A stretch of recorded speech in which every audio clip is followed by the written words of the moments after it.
মৰমৰ ছাত্ৰ-ছাত্ৰীসকল, আজি মই ৰাসায়নিক সংযোগৰ সূত্ৰসমূহৰ বিষয়ে আলোচনা কৰিম। ৰাসায়নিক সংযোগৰ 4 প্ৰকাৰৰ সূত্ৰ পোৱা যায়। ফাৰ্ষ্ট সূত্ৰটো হৈছে ভৰৰ ৰক্ষণশীলতাৰ সূত্ৰ। এই সূত্ৰটো মতে পদাৰ্থৰ সৃষ্টি কৰিব নোৱাৰি বা ধ্বংস কৰিব নোৱাৰি। অৰ্থাৎ বিক্ৰিয়া এটাত বিক্ৰিয়কৰ মুঠ ভৰ বিক্ৰিয়াজাতৰ মুঠ ভৰৰ সমান। এটা সাধাৰণ বিক্ৰিয়া লোৱা হ'ল।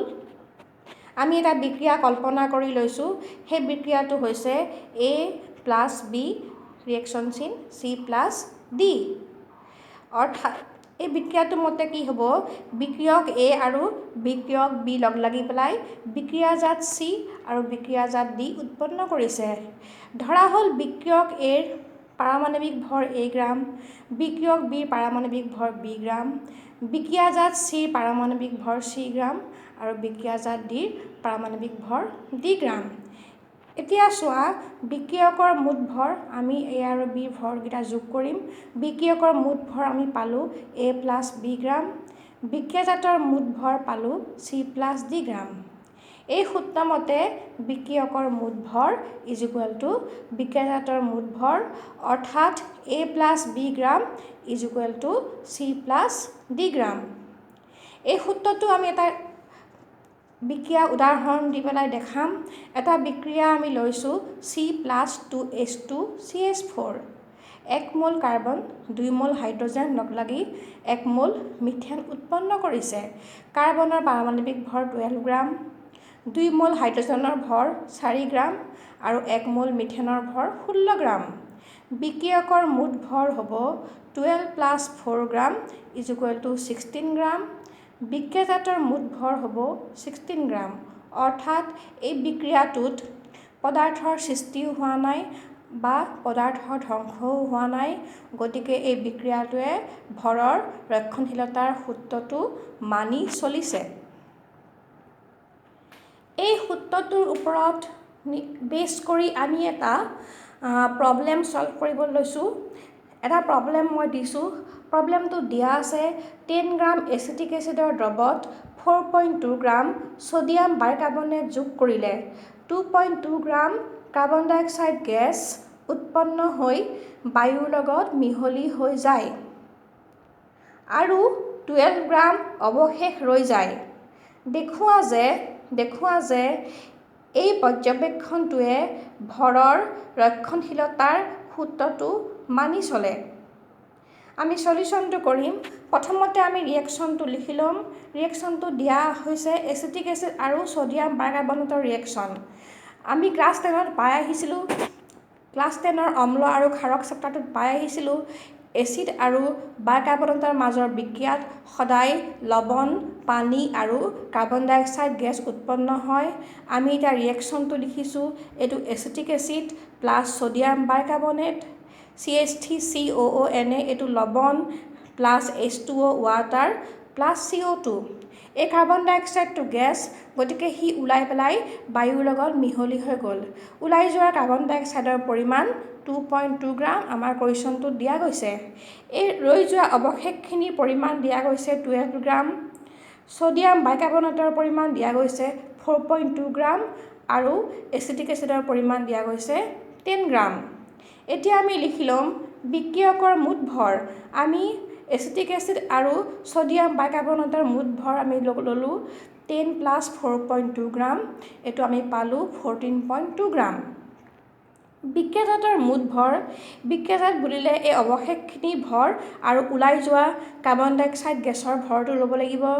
অৱশেষৰ ভৰ 12 গ্ৰাম আৰু ওলাই যোৱা কাৰ্বন ডাই অক্সাইডৰ ভৰ 2.2 গ্ৰাম। গতিকে আমি পালোঁ 4.2 গ্ৰাম। অৰ্থাৎ বিক্ৰিয়কৰ মুঠ ভৰ = বিক্ৰিয়াজাতৰ মুঠ ভৰ। গতিকে এই পৰ্যবেক্ষণটোৱে ভৰৰ ৰক্ষণশীলতাৰ সূত্ৰটো মানি চলে। আমি তাক প্ৰুফ কৰি পেলাই দেখুৱাই দিলোঁ। ছেকেণ্ড সূত্ৰটো হৈছে চিৰানুপাত সূত্ৰ। এই সূত্ৰমতে নিৰ্দিষ্ট যৌগ সদায় একে মৌলৰে গঠিত আৰু যৌগটোত মৌলকেইটাৰ ভৰৰ অনুপাত সদায় একে। উদাহৰণস্বৰূপে আমি বিভিন্ন উৎসৰ পৰা সংগ্ৰহ কৰা পানীৰ নমুনা ল'ব পাৰোঁ। বিভিন্ন উৎস মানে আমি পুখুৰীৰ পানী, দমকলৰ পানী, নদীৰ পানী, খালৰ পানী, সেইবিলাক পানী আমি সংগ্ৰহ কৰিলোঁ। সেই সকলোবিলাক পানীৰ নমুনাৰ পৰা আমি পালোঁ যে পানী সদায় দুটা মৌলৰে গঠিত আৰু এই মৌলকেইটা হৈছে হাইড্ৰজেন আৰু অক্সিজেন। আৰু এই মৌলকেইটাৰ ভৰৰ অনুপাত হ'ব 1:8। H2O কি আছে? যিকোনো উৎসৰ পৰাই তুমি H2O কালেকশ্যন নকৰা কিয় H2Oত সদায় Hৰ ভৰ হ'ব 2 গ্ৰাম আৰু অক্সিজেনৰ ভৰ হ'ব 16 গ্ৰাম। গতিকে হাইড্ৰজেন আৰু অক্সিজেনৰ ভৰৰ অনুপাত হ'ব 2:16 = 1:8। থাৰ্ড লটো হৈছে গুণানুপাত সূত্ৰ। এই সূত্ৰ মতে দুটা মৌলই লগ লাগি একাধিক যৌগ গঠন কৰিলে যৌগবোৰত এটা মৌলৰ নিৰ্দিষ্ট ভৰৰ সৈতে যোজিত হোৱা আনটো মৌলৰ ভৰৰ অনুপাতটো এক সৰল পূৰ্ণসংখ্যাৰ অনুপাত হয়। উদাহৰণস্বৰূপে হাইড্ৰজেনে অক্সিজেনৰ সৈতে যোজিত হৈ দুবিধ যৌগ গঠন কৰে, পানী আৰু হাইড্ৰজেন পেৰক্সাইড। এতিয়া মই ৰিয়েকশ্যনকেইটা লিখি দেখাম। পানীৰ কাৰণে হ'ব H2 + ½ O2 কি হ'ব H2O। পানী হৈছে 1 মোল হাইড্ৰজেন আৰু ½ মোল অক্সিজেন লগ লাগি পেলাই কি হৈছে 1 মোল পানী গঠন হৈছে। এতিয়া ইয়াত হাইড্ৰজেনৰ ভৰ হ'ব 2 গ্ৰাম, ইয়াত ½ O2 1 মোল অক্সিজেনৰ ভৰ যদি 32 গ্ৰাম হয়, ½ মোলৰ গ্ৰাম হ'ব 16 গ্ৰাম আৰু পানীৰ ভৰ কিমান হ'ব 18 গ্ৰাম। ঠিক তেনেকৈ হাইড্ৰজেন আৰু অক্সিজেন লগ লাগি পেলাই ছেকেণ্ড যৌগটো হৈছে হাইড্ৰজেন পেৰক্সাইড H2 + O2 এইটো হৈছে হাইড্ৰজেন পেৰক্সাইড আৰু এইটো হৈছে ৱাটাৰ। এইকেইটা হৈছে পানী আৰু এইকেইটা হৈছে হাইড্ৰজেন আৰু অক্সিজেনে যুক্ত হৈ প্ৰস্তুত কৰা দুবিধ যৌগ। এতিয়া চোৱা H2ত ওজন হ'ব, হাইড্ৰজেনৰ ভৰ হ'ব 2 গ্ৰাম, অক্সিজেনৰ 32 গ্ৰাম আৰু H2O2 কিমান হ'ব 34 গ্ৰাম। এতিয়া চোৱা এই দুটা বিক্ৰিয়াতে হাইড্ৰজেনৰ ভৰটো ফিক্সড। ইয়াত হাইড্ৰজেনৰ ভৰটো কি হৈছে নিৰ্দিষ্ট। ইয়াতো হাইড্ৰজেন 2 গ্ৰাম আছে, ইয়াতো কি আছে হাইড্ৰজেন 2 গ্ৰাম। গতিকে আমি এই নিৰ্দিষ্ট হাইড্ৰজেনৰ ভৰৰ সৈতে বিক্ৰিয়া কৰা অক্সিজেনৰ ভৰৰ অনুপাতটো ল'ব লাগিব আৰু এই অনুপাতটো সদায় এটা সৰল পূৰ্ণসংখ্যাৰ অনুপাত হ'ব। এতিয়া আমি লিখিম হাইড্ৰজেনৰ নিৰ্দিষ্ট ভৰৰ সৈতে ব্ৰেকেটত মই লিখিলোঁ 2 গ্ৰাম যুক্ত হোৱা অক্সিজেনৰ ভৰৰ অনুপাত। এতিয়া চোৱা এই 2 গ্ৰাম হাইড্ৰজেনৰ লগত যুক্ত হোৱা অক্সিজেনৰ ভৰৰ অনুপাত কি হ'ব? ইয়াত 16 গ্ৰাম আৰু ইয়াত কি হ'ব 32 গ্ৰাম। গতিকে অনুপাতটো হ'ব 16:32 = 1:2। এইটো এটা সৰল পূৰ্ণসংখ্যাৰ অনুপাত।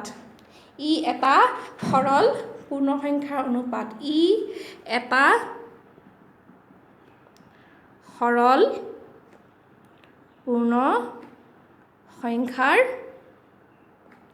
অনুপাত। অৰ্থাৎ এই সূত্ৰটো মতে দুটা যদি মৌলই লগ লাগি একাধিক যৌগ গঠন কৰে তেনেহ'লে সেই যৌগবোৰৰ এটা মৌলৰ নিৰ্দিষ্ট ভৰৰ সৈতে যুক্ত হোৱা আনটো মৌলৰ ভৰৰ অনুপাতটো হ'ব এটা সৰল পূৰ্ণসংখ্যাৰ অনুপাত। ইয়াত আমি পালোঁ 1:2, গতিকে ই এটা সৰল পূৰ্ণসংখ্যাৰ অনুপাত। গুণানুপাত সূত্ৰৰ ওপৰত ভিত্তি কৰি আমি দুটা প্ৰব্লেম কৰিম এটা প্ৰব্লেম মই কিতাপৰ বাহিৰৰ আমাৰ টেক্সটবুকৰ বাহিৰৰ পৰা দিছোঁ সেই প্ৰব্লেমটো হৈছে কাৰ্বন আৰু অক্সিজেনে দুই ধৰণৰ যৌগ গঠন কৰে ইয়াৰে এটা যৌগত কাৰ্বনৰ পৰিমাণ 42.9% আৰু আনটো যৌগত কাৰ্বনৰ পৰিমাণ 27.3% দেখুওৱা যে এই তথ্যবোৰে গুণানুপাত সূত্ৰটো মানি চলে আমি কেনেকৈ কৰিম ফাৰ্ষ্ট আমি লিখিম সলিউশ্যনটো লিখিম ফাৰ্ষ্ট আমি লিখিম প্ৰথমটো যৌগত কাৰ্বনৰ পৰিমাণ কাৰ্বনৰ শতকৰা পৰিমাণ প্ৰথমটো যৌগত কাৰ্বনৰ শতকৰা পৰিমাণ আমাক কিমান পাৰ্চেণ্টেজ দিয়া আছে 42.9% যৌগটো কাৰ্বন আৰু অক্সিজেনে গঠিত হৈছে যদি কাৰ্বনৰ পৰিমাণ 42.9 হয় তেনেহ'লে অক্সিজেনৰ পৰিমাণটো আমি উলিয়াই ল'ম অক্সিজেনৰ শতকৰা পৰিমাণ কি হ'ব 100 মাইনাছ 42.9% ইজ ইকুৱেল টু উলিয়াই লোৱা 57.1% এইটো হৈছে প্ৰথমটো যৌগত অক্সিজেনৰ শতকৰা পৰিমাণ তেনেকৈ আমি ছেকেণ্ডটো কাৰণে উলিয়াই ল'ম দ্বিতীয়টো যৌগত কাৰ্বনৰ শতকৰা পৰিমাণ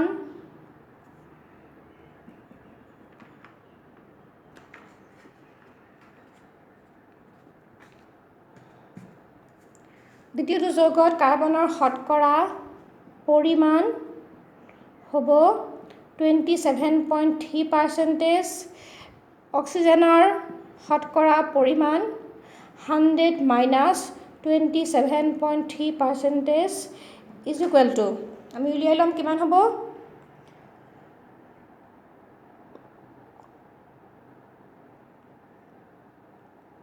72.7% এইটো আমি পালোঁ দুটা যৌগতে পালোঁ কাৰ্বন আৰু অক্সিজেনৰ শতকৰা পৰিমাণ এতিয়া আমি কৰি যাম প্ৰথমটো যৌগত 42.9 গ্ৰাম কাৰ্বনে বিক্ৰিয়া কৰা প্ৰথমটো যৌগত 42.9 গ্ৰাম কাৰ্বনে বিক্ৰিয়া কৰা অক্সিজেনৰ পৰিমাণ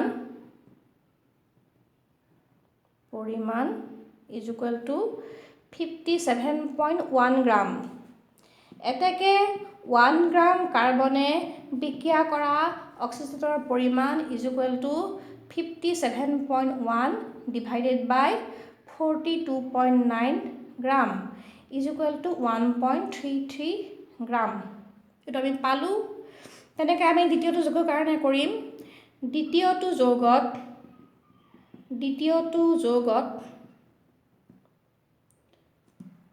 27.3 গ্ৰাম কাৰ্বনে বিক্ৰিয়া কৰা অক্সিজেনৰ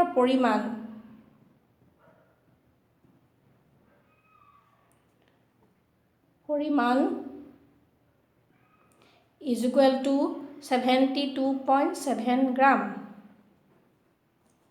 এতেকে 1 গ্ৰাম কাৰ্বনে বিক্ৰিয়া কৰা অক্সিজেনৰ পৰিমাণ is equal to 72.7 divided by 27.3 gram is equal to 2.66 gram এতিয়া চোৱা দুইটা যৌগতে কাৰ্বনৰ মাছটো ফিক্সড দুইটা যৌগতে কাৰ্বনৰ ফিক্সড মাছ প্ৰথমটো যৌগটো আমি কাৰ্বনৰ মাছ 1 গ্ৰাম কৰি ল'লোঁ ছেকেণ্ড যৌগটোতো আমি কাৰ্বনৰ ভৰ 1 গ্ৰাম কৰি ল'লোঁ গতিকে কাৰ্বনৰ ভৰটো দুটাতে ফিক্স নিৰ্দিষ্ট ভৰ এতিয়া আমি লিখিম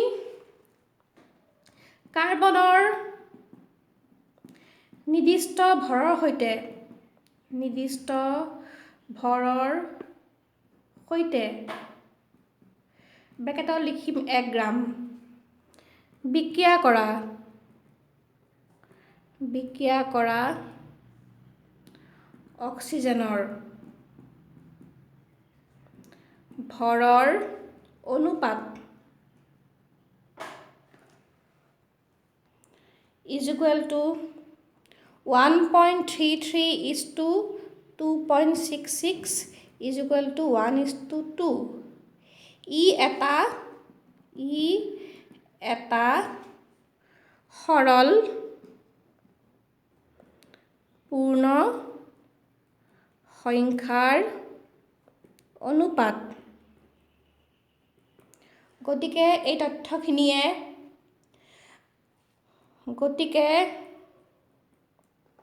আমাক দিয়া তথ্যখিনিয়ে গুণানুপাত সূত্ৰটো মানি চলে গতিকে এই তথ্যখিনিয়ে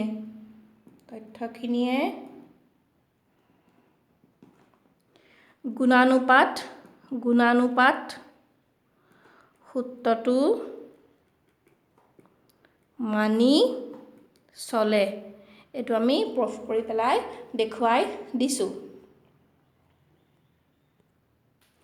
নেক্সট প্ৰব্লেমটো আমি কিতাপৰ এক্সাৰচাইজৰ পৰা এটা প্ৰব্লেম কৰিম এক্সাৰচাইজ 1.21 ইয়াত দিয়া আছে ডাইনাইট্ৰজেন আৰু ডাইঅক্সিজেন ডাইনাইট্ৰজেন মানে N2 আৰু ডাইঅক্সিজেন মানে কি হ'ব O2 লগ লাগি উৎপন্ন কৰা বিভিন্ন যৌগৰ বাবে নিম্নোক্ত তথ্যখিনি পোৱা গৈছে এখন টেবুল আমাক দিয়া গৈছে যৌগ 1 2 3 4 চাৰিটা যৌগত প্ৰথম যৌগটোত ডাইনাইট্ৰজেনৰ ভৰ তাৰমানে N2 ভৰ দিয়া গৈছে 14 গ্ৰাম ডাইঅক্সিজেনৰ ভৰ O2 ভৰ দিয়া গৈছে 16 গ্ৰাম ছেকেণ্ড যৌগটোত N2 ভৰ 14 গ্ৰাম O2 ভৰ 32 গ্ৰাম থাৰ্ড যৌগটোত N2 ভৰ 28 গ্ৰাম O2 ভৰ 32 গ্ৰাম ফ'ৰ্থ যৌগটোত N2 ভৰ 28 গ্ৰাম আৰু O2 ভৰ 80 গ্ৰাম এই তথ্যখিনিয়ে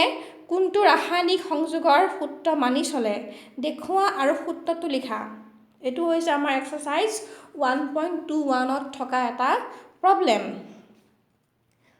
আমি এই সলিউশনটো কৰিম এতিয়া ফাৰ্ষ্টতে আমি এই ডাইনাইট্ৰজেনৰ ভৰটো আমি ফিক্স কৰি ল'ম নিৰ্দিষ্ট কৰি ল'ম ইয়াত চোৱা 14 14 28 28 আছে আমি গোটেইখিনি ডাইনাইট্ৰজেনৰ ভৰ 14 কৰি ল'ম তাৰ কাৰণে আমি থাৰ্ড নম্বৰ আৰু ফ'ৰ্থ নম্বৰত ডাইনাইট্ৰজেনৰ ভৰ আৰু ডাইঅক্সিজেনৰ ভৰক আমি 2ৰে ডিভাইড কৰিম তেতিয়াহ'লে ডাইনাইট্ৰজেনৰ ভৰটো তেতিয়াহ'লে N2 ভৰটো কি হ'ব নিৰ্দিষ্ট হ'ব গোটেইকেইটা একে হ'ব 14 গ্ৰাম হ'ব এতিয়া চোৱা আমি কেনেকৈ কৰিম যৌগ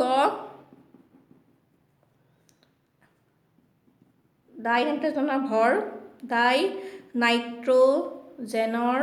ভৰ আৰু এইফালে হ'ব ডাইঅক্সিজেনৰ ভৰ আমি এইটো প্ৰব্লেমত ডাইনাইট্ৰজেনৰ গোটেইখিনি ভৰ আমি কনষ্টেণ্ট কৰি ল'ম গতিকে আমি ফাৰ্ষ্ট যৌগটো দিয়া আছে 14 গ্ৰাম আৰু কি দিয়া আছে 16 গ্ৰাম ছেকেণ্ড যৌগটোত দিয়া আছে 14 গ্ৰাম আৰু কি দিয়া আছে 32 গ্ৰাম থাৰ্ড যৌগটোত দিয়া আছে 28 গ্ৰাম 32 গ্ৰাম আমি গোটেইকেইটাকে 2ৰে ডিভাইড কৰিম ইয়াক 2ৰে ডিভাইড কৰিলে 14 গ্ৰাম হ'ব আৰু ইয়াক 2ৰে ডিভাইড কৰিলে কি হ'ব 16 গ্ৰাম হ'ব তেতিয়া আমি কি লিখিম থাৰ্ডত আমি লিখিম 14 গ্ৰাম আৰু এইফালে হ'ব 16 গ্ৰাম ফ'ৰ্থটো লিখিম আমি ফ'ৰ্থটো মই 2ৰে ডিভাইড কৰিম এইটো 14 গ্ৰাম হ'ব আৰু এইটো কি হ'ব 40 গ্ৰাম 14 গ্ৰাম আৰু এইফালে হ'ব 40 গ্ৰাম এতিয়া চোৱা এই সলিউশনটোত ডাইনাইট্ৰজেনৰ ভৰখিনি হৈছে কনষ্টেণ্ট গোটেইখিনি 14 গ্ৰাম এতিয়া আমি এই কনষ্টেণ্ট 14 গ্ৰামৰ লগত ৰিয়েকশ্যন কৰা ডাইঅক্সিজেনৰ ভৰৰ অনুপাতটো উলিয়াম ডাইনাইট্ৰজেনৰ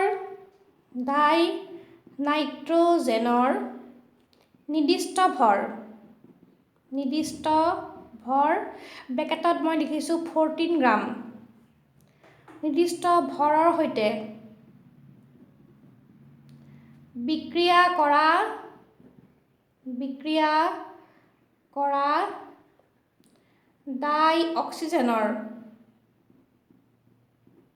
অক্সিজেনৰ ভৰৰ অনুপাত হ'ব, আমি অনুপাতটো লিখিম 16:32:16:40। ইয়াত সবৰে কমন সাধাৰণ অনুপাত কিমান হ'ব 8, গতিকে আমি 8 ডিভাইড কৰি দিম। 8 দুগুণ 16, 8 4 গুণ 32, 8 দুগুণ 16, 8 5 গুণ 40, গতিকে ই এটা সৰল পূৰ্ণ সংখ্যাৰ অনুপাত। ই এটা সৰল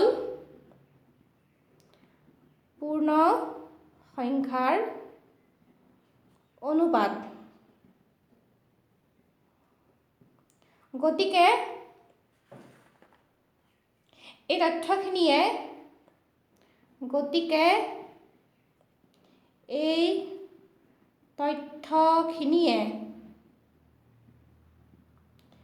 গুণানুপাত সূত্ৰটো মানি চলে। গুণানুপাত সূত্ৰটো মানি চলে। আৰু সূত্ৰটো লিখিব দিছে। সূত্ৰটো মই আগতে দিছোঁ, অকণমান আগত দিছোঁ। সূত্ৰটো তোমালোকে নিজে তাৰপিছত লিখি ল'বা। নেক্সট আহিব গে-লুকাছৰ 4 নম্বৰ ৰাসায়নিক সংযোগৰ সূত্ৰটো হ'ব গে-লুছাকৰ গেছীয় আয়তনৰ সূত্ৰ। এই সূত্ৰমতে দুটা বা ততোধিক গেছৰ মাজত বিক্ৰিয়া ঘটিলে এই গেছসমূহে একে চাপ আৰু উষ্ণতাত সিহঁতৰ আয়তনৰ এক সৰল অনুপাতত যোজিত হয় আৰু বিক্ৰিয়াজাত পদাৰ্থও গেছ হ'লে বিক্ৰিয়ক আৰু বিক্ৰিয়াজাত পদাৰ্থৰ আয়তনৰ একে চাপ আৰু উষ্ণতাত মাজত এক সৰল অনুপাত থাকে। যদি তোমাৰ বিক্ৰিয়কটো গেছ হয় আৰু বিক্ৰিয়াজাতটো গেছ হয়, তেতিয়াহ'লে সেই গেছবোৰৰ আয়তনৰ মাজত এটা সৰল অনুপাত থাকিব, যদি বিক্ৰিয়াবিলাক একে চাপ আৰু একে উষ্ণতাত সংঘটিত হয়। এইটো হৈছে গে-লুছাকৰ গেছীয় আয়তনৰ সূত্ৰ। এই সূত্ৰটোৰ কাৰণে মই 3টা এক্সাম্পল দিম। ফাৰ্ষ্ট এক্সাম্পলটো লোৱা, H2 গেছিয়াছ প্লাছ Cl2 গেছিয়াছ 2HCl গেছিয়াছ। 1 মোল গেছীয় হাইড্ৰজেন 1 মোল গেছীয় ক্লৰিন লগ লাগি পেলাই 2 মোল গেছীয় হাইড্ৰজেন উৎপন্ন কৰিছে। এতিয়া আমি এই আগত থকা একটোক আমি আয়তন ধৰিম। তাৰমানে আমি ইয়াত ক'ম 1 আয়তন গেছীয় হাইড্ৰজেন 1 আয়তন গেছীয় ক্লৰিন লগ লাগি পেলাই 2 আয়তন হাইড্ৰজেন ক্লৰাইড গেছ উৎপন্ন কৰে। এতিয়া আমি ফাৰ্ষ্ট লিখিম 1 আয়তন, ইয়াতো হ'ব 1 আয়তন আৰু ইয়াত কি হ'ব 2 আয়তন। বিক্ৰিয়ক আৰু বিক্ৰিয়াজাতৰ আয়তনৰ অনুপাত কি হ'ব 1:1:2। ই এটা সৰল অনুপাত। নেক্সট এক্সাম্পলটো হ'ব N2 গেছিয়াছ প্লাছ 3H2 গেছিয়াছ 2NH3 গেছিয়াছ। 1 আয়তন N2 গেছ আৰু 3 আয়তন H2 গেছে লগ লাগি পেলাই 2 আয়তন এমোনিয়া গেছ উৎপন্ন কৰিছে। এতিয়া আমি লিখিম 1 আয়তন 3 আয়তন আৰু এইফালে কি হ'ব 2 আয়তন। বিক্ৰিয়ক আৰু বিক্ৰিয়াজাতৰ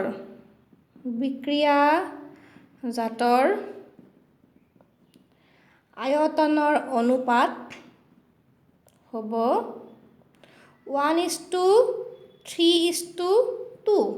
ই এটা সৰল অনুপাত।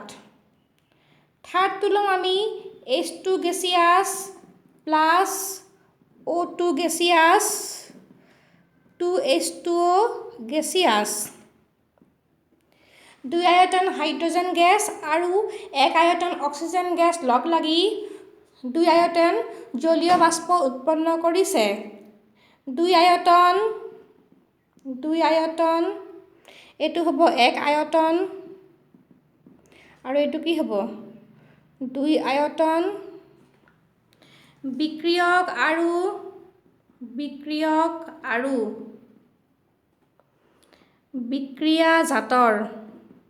বিক্ৰিয়াজাতৰ আয়তনৰ